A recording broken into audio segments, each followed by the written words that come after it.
शेतकऱ्यांसाठी आजच्या सर्वात मोठ्या टॉप आणि ठळक बातम्या आपण या ठिकाणी पाहतोय. पहिलीच बातमी निघते. विमा कंपनी प्रतिनिधीने पैशाची मागणी केल्यास शेतकऱ्यांनी तक्रार करावी, कृषी विभागाची माहिती.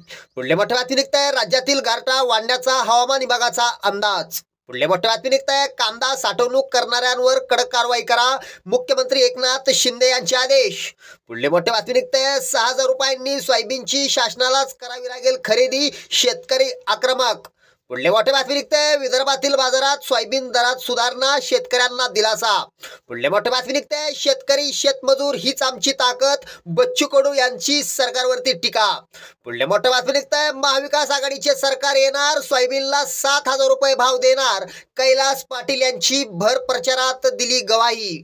पुढल्या मोठ्या बातमी निघताय. कांदा गहू हरभरा पिकांसाठी 15 डिसेंबर पर्यंत काढता येणार पीक विमा, रब्बी पीक विमा अर्ज भरण्यास झाली सुरुवात. पुढल्या मोठ्या बातमी निघताय. सोयाबीनला 6,000 रुपयाचा हमी भाव देणार, पीएम मोदींची मोठी घोषणा, शेतकऱ्यांना दिलासा. शेतकऱ्यांसाठी या होत्या सर्वात मोठ्या टॉप आणि ठळक बातम्या. धन्यवाद.